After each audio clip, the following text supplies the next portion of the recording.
So the purpose of the agreements and compensation section is to keep everything that has to do with signed agreements or documents that describe the parameters of the employment relationship.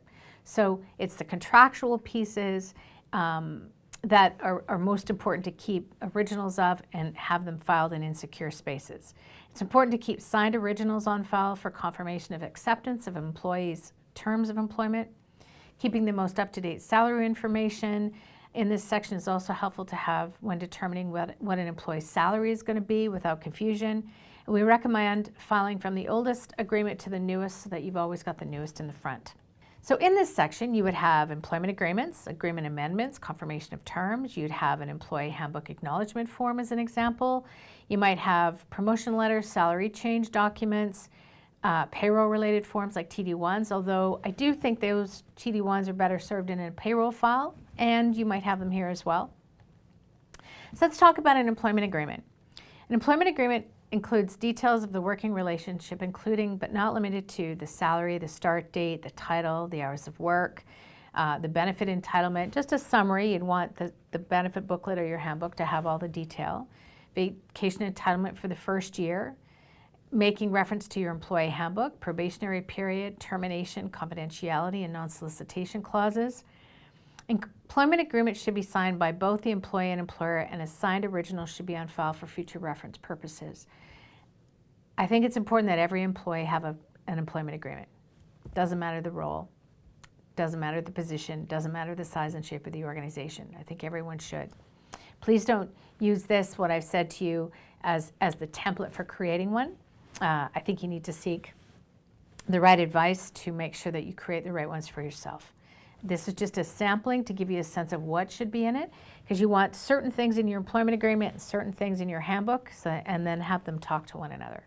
So in this section, again, make sure you've got signed employment agreements by everybody. And if you don't have them all, then get advice to make sure you do get them. Section B, or the next thing, is the employee handbook. So ideally, every employer has an employee handbook for their employee group, and it doesn't matter. You know, sometimes what we've done for construction organizations, for example, is we'll have one main handbook that talks about the culture of the organization, and then we have a section for the office and we have a section for the site. It doesn't have to be, I looked at an employee handbook the other day that was 197 pages. I strongly recommended it be cut down dramatically and written in the tone of the organization's culture. It doesn't have to be a big rules book. It could be just it has to be something that makes sense for you. So one of our team members at Jouta said that the best handbook would be one page, and all it would say is, "Don't do dumb shit to hurt my business." However, I think you need a little bit more than that. So make sure that it makes sense. Make sure you're following all the legislations that govern employment around that. But at the same time, an employee handbook can be the most powerful communication tool you have when it's linked to your culture. It drives productivity, and it aligns with all the legislation. I could spend a whole day just talking about an employee handbook.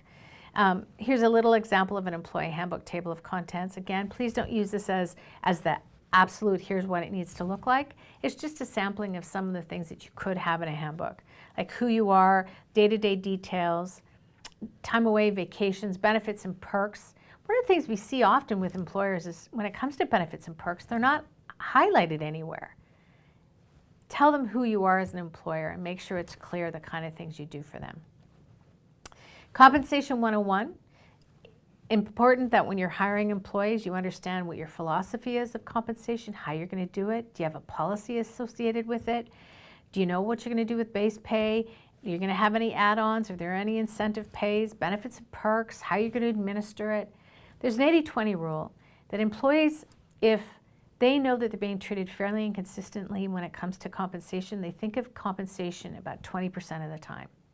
If they don't think they're being treated fairly and consistently when it comes to compensation, they think of compensation 80% of the time. So obviously we want to get them to the 20%. We want to make sure that whatever you do consistently. You know, I don't have to agree with your philosophy as an employee if I don't want to, but if I know what it is coming in and I get hired with that knowledge, then I've chosen to accept it. So be really clear the kind of employer you want to be when it comes to that. Do it consistently. Make sure that I know that you're treating everyone consistently when it comes to that, and you're off to the races. Salary increases and letters, oh, make it count. You know, I think it's really unfortunate that you would take the time to give someone a salary increase, and then the next thing they know, it's sitting on their direct deposit. One of our employers that's in the construction industry, I think is amazing. The CEO writes a hand letter in a card to every single employee. And at the time he was doing this, there was probably about 50 of them. And each one he would write what he thought about that employee, so that employee knew that they were valued. So don't just give an increase. You can do a salary letter. I've got a sample here for you that you can download. It's just a simple letter, but at least they're getting something in writing formally that's saying they're getting an increase. But personally, I would take the time to personalize it, give them a card, or do it in a style that works for you, but make sure that they understand that they're valued and that giving an increase for an organization can be very, very expensive. Don't lose out on the opportunity to, don't lose out on the opportunity by just putting it simply into direct deposit. So in summary for this section, employment agreements should not be optional. A well-written employee handbook can be the most powerful communication tool you have within an organization, regardless of your size, and make increases and bonuses count. This has been an initiative of the City of Penticton's Economic Development Department. And I'm Corey Meadell from the Jouta Performance Group.